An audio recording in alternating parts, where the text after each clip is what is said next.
Muhammad, katakan kepada umat manusia, jika kamu mencintai kalau Allah, kalian semakin mencintai Allah, maka ikutlah ikutilah aku. adalah umat. Niscaya Allah mencintaimu dan mengampuni dosa-dosa. Sangat jelas Pak, algoritmanya.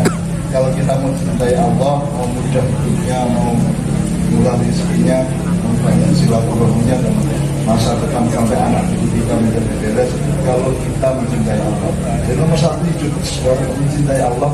Dan kalau mencintai Allah, maka kita bersatu di dalam sebagai satu umat yang al-mutakabbin, adalah orang yang saling mencintai Allah dan saling mencintai di antara satu umat itu. Oke, menurut sekalian kita dengarkan sekarang hajat utama atau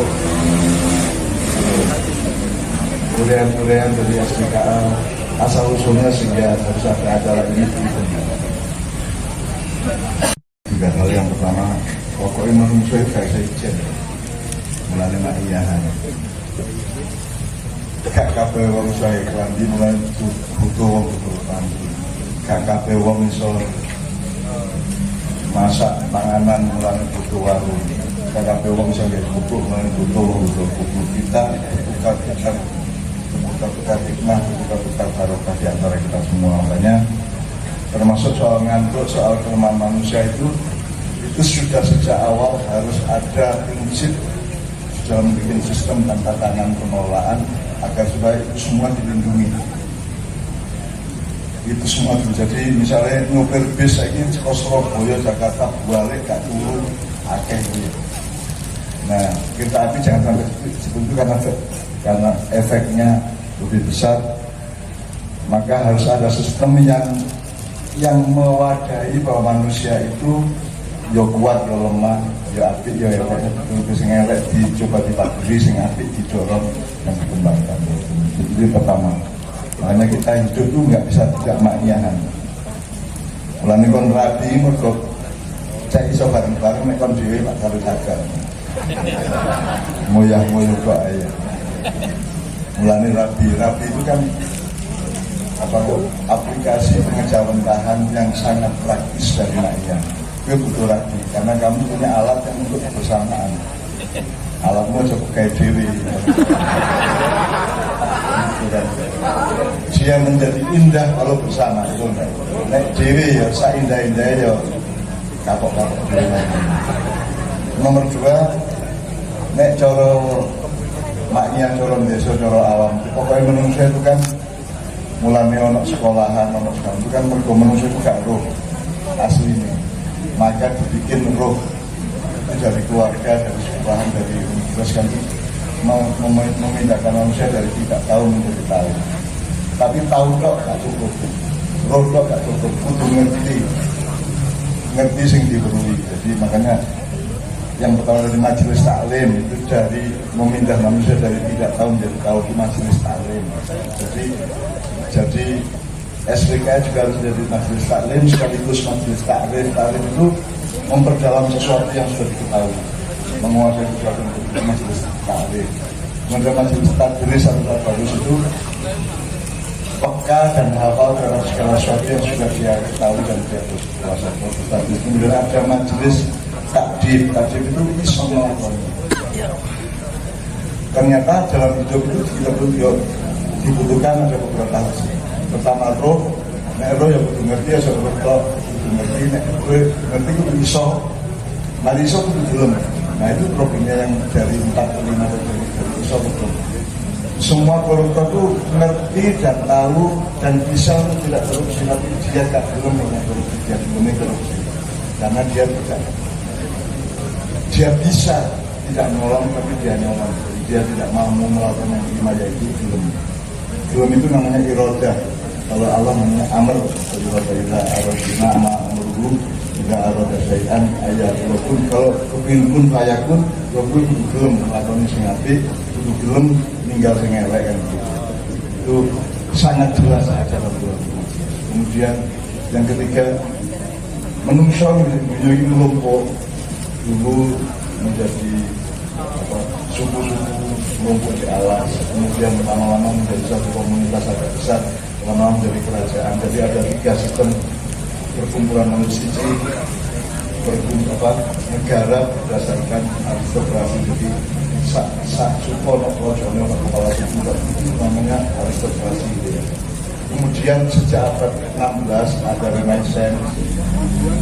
Nah sebelum itu sudah ada kerajaan-kerajaan di mana-mana, di Eropa, di Jawa, di Indonesia, di mana-mana, di Cina, di Jepang, Korea, semua kerajaan pakai sistem aristokrasi. Kemudian ada sistem yang baru sejak abad 16-17 itu sistem demokrasi, di mana pemilik tanah, pemilik kehidupannya adalah rakyat yang merupakan warisan dari Allah, namanya demokrasi. Kemudian yang ketiga ada sistem negara yang dikendalikan oleh korporasi. Jadi Renaissance itu abad 16-17 itu memindah dari kekuasaan raja menjadi kekuasaan pedagang. Nah sekarang KAI itu terancam oleh ketiga ini. Suatu hari saya kan KP ada KAI itu BUMN, ada Badan Usaha Milik Negara, ada BUMP, Badan Usaha Milik Pemerintah. Sekarang saya tanya kepada teman-teman KAI, prakteknya selama ini KAI itu BUMN atau BUMP? BUMP berarti perjuangan jangka panjang Anda jadikan milik negara, bukan milik pemerintah. Negara pemerintah pelajari, negara pemerintah itu beda. Malaysia aja kepala negaranya raja, bergiliran 4 ya. Terus kepala pemerintahnya Perdana Menteri. Demikian juga Inggris, demikian juga Spanyol, Jerman pun, Polandia, Monaco, semua itu kepala negaranya adalah raja. Nah sekarang di Indonesia saking akeh rojo, akhirnya gak belum rojo. Akhirnya kepala pemerintahan sama dengan kepala negara. Jadi Jokowi adalah kepala negara, straight kepala pemerintahan. Jadi Irina itu kepala ibu negara. Jadi ibu kepala pemerintahan, ibu negara. Jadi negara itu beda sama pemerintah. Di Jerman sana kalau Anda hidup di sana, meskipun tidak ada pemerintah, negara berjalan. Karena ada pembagian tugas yang jelas, urusan negara. Misalnya di UD Natuna kan jelas bahwa di UD Natuna ada orang miskin dan apa. Nah, bukan pemerintah, negara. Itu negara boleh memerintahkan pemerintah pada pemerintah, tapi negara tentu beda. Nah, di Indonesia tidak dibedakan kepala pemerintahan sama dengan kepala negara. Akhirnya, kalau apa-apa negara harus hadir kalau ini pemerintah. ASN itu aparat sipil negara, bukan aparat sipil pemerintah. Prakteknya ASN atau ASP? ASP kan. Jadi yang menentukan kepala bagian di kabupaten bupati atau negara. Bupati itu kan outsourcing, presiden kan outsourcing, pegawai sementara dipilih 5 tahun toh, outsourcing kan, itu pegawai sementara. Jadi mereka tidak kontrakan. Tidak mungkin, tidak logis kalau pegawai kontrakan mau berkuasa pada pegawai permanen ASN. Maka ini saya tidak tahu ASN apa bukan. Pokoknya ASN itu aparat sipil negara dan aparat sipil pemerintah. Jadi sekali lagi ada BUMN, Badan Usaha Milik Negara, ada BUMP, Badan Usaha Milik Pemerintah, ada BUMR, Badan Usaha Milik Rakyat, ada BUMS, Badan Usaha Milik Swasta. Aku takkan prakteknya Yonan Revolution ini, kalau ada Pak Yonan memimpin KAI itu kalau lihat prakteknya di stasiun di kereta api di mana, ini baik rakyat selalu. Jadi ojo teman-teman orang terdengar rakyat dia diomongi lah, diomongi baik. Dan harap tahu bahwa sistemnya masih keliru, belum rakyat. Sistemnya masih negara, strip pemerintah. Karena pemerintah ngaku negara terus. Jadi itu yang jadi salah satu kekhawatiran dari SPKA adalah KAI pada suatu hari akan menjadi milik swasta, milik para konglomerat gitu ya, akan diprivatisasikan gitu ya. Nah itu mohon disusun sekarang apa namanya, SPKA menjadi polisinya PJKA, bukan polisi pada rakyat, polisi pada PJKA-nya, polisi pada BUMN-nya. Anda yang harus menjaga martabat KAI sebagai bahwa KAI adalah milik rakyat, bukan milik rakyat. Ada polisi itu di zaman Jawa kuno dulu namanya jaga werdi. Jaga itu menjaga, werdi itu martabat. KAI itu punya martabat tinggi kalau dekat sama rakyat dan memberi peluang yang wajar kepada rakyat, tidak lantas melanggar-langgar ya. Tapi pokoknya ojo kok singgang-singgang lah rakyat, coba singgang-singgang. Kalau tidak dari sikapnya para pekerja di stasiun, di tapi jangan terlalu singgang rakyat. Ya panjang mungkin tidak terlalu baru aturan, tapi harap sadar dua hal. Satu, ini sendiri loh, rakyat ini sendiri kan jenenge badan usaha milik negara yang katanya milik rakyat. Nomor dua, sistem pengelolaan KAI sendiri masih belum mengakomodasi hak-hak rakyat secara esensial. Saya tidak menyalahkan, pokoknya kan singgung sama kalian yang ini kan BUMP bahkan BUMS, badan usaha milik swasta. Kekuasaannya kekuasaan pemerintah, pengelolaannya model swasta. Kalau ini kan BUMR, badan usaha milik rakyat. Nah, teman-teman sekalian, untuk itu ini Mbak Geo, Buyut Pirodat, saya mohon untuk di set up ke depan sama Joni sama Cicit untuk maju ke depan. Ini responnya Kiai Kanjeng terhadap tema kita pada malam hari ini. Mudah-mudahan terkandung beberapa hal yang merupakan hikmah dan jangan khawatir bahwa saya satu dengan Anda. Saya satu umat dengan siapa saja yang mencintai umat itu beda dengan rakyat apa? Masyarakat kita kan nggak pernah dikasih tahu. Masyarakat itu apa, umat itu apa, serikat itu apa, rakyat itu apa. Kalau serikat itu adalah persekutuan. Jadi serikat buruh kereta api, pekerja kereta api, persekutuan. Jadi orang yang menyatu untuk suatu kepentingan yang baik itu serikat. Makanya syirik itu menyebutkan Allah dengan yang lain, yang beraturan. Makanya namanya serikat. Jadi kalau rakyat itu orang, kumpulan orang yang memegang kedaulatan, itu rakyat. Jadi dia yang memimpin. Jadi presiden itu bukan pemimpin, presiden itu adalah yang dipimpin oleh rakyat, karena di dalam hatinya itu ada manunggaling kawula lan Gusti. Manunggaling kawula Gusti bukan urusan kebatinan kita kebutuhan terus ketemu Gusti Allah kalau kita enggak, wah aku ini manunggaling kawula Gusti, aku nang alas gunung kidul, aku ketemu Gusti Allah lan Gusti.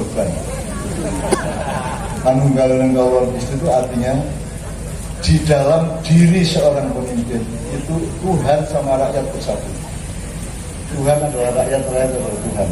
Kalau pemimpin, apa itu ketua PJK, kepala PJK, KAI atau presiden atau siapapun yang jadi pemimpin, termasuk pemimpin rumah tangga, di dalam dirinya itu ada Tuhan yang menyatu dengan istrinya dan anak-anaknya, dengan rakyat. Jadi manunggaling, menyatunya Tuhan dengan kalau rakyat atau anggota keluarga dengan Tuhan.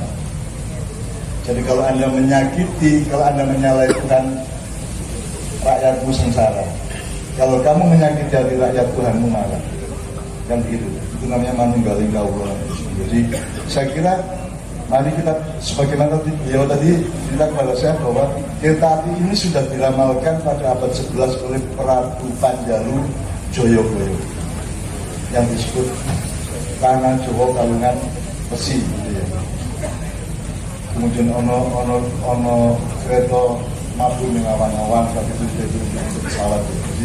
Jadi ini adalah ekskalasi atau kontinuasi dari cita-cita dan aspirasi mbah-mbah kita zaman dahulu. Jadi kita tolong jangan meremehkan masa silam. Indonesia ini salah satu kelemahannya adalah tidak peduli pada masa silam. Jangankan Joyoboyo, Presiden dan Menteri Pendidikan Budaya tidak pernah menyebut Ki Hajar Dewantara. Kalau baru kemarin atau belum lama atau belum 2 abad, itu saya tidak pernah dipakai. Ki Hajar Dewantara mengajari bagaimana bikin pendidikan dengan sistem taman siswa. Sekarang yang pakai taman siswa adalah sebuah negara di Eropa, yaitu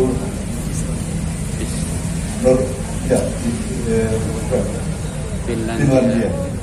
Mereka meniru Ki Hajar Dewantara, kita sendiri meninggalkan Ki Hajar Dewantara, kita ikut Eropa modern itu. aku gak nyala-nyala, tapi kita sendiri memang tidak menghormati orang tua. Kita ini orang yang agak beragam kepada nenek moyang kita. Itu Indonesia jadi, maka dia meninggalkan Nusantara. Gitu. Dan Nusantara sudah tidak dianggap lagi. Sekarang tiba-tiba bikin ibu kota Nusantara. Seharusnya diproklamasikan dulu proklamasi Nusantara.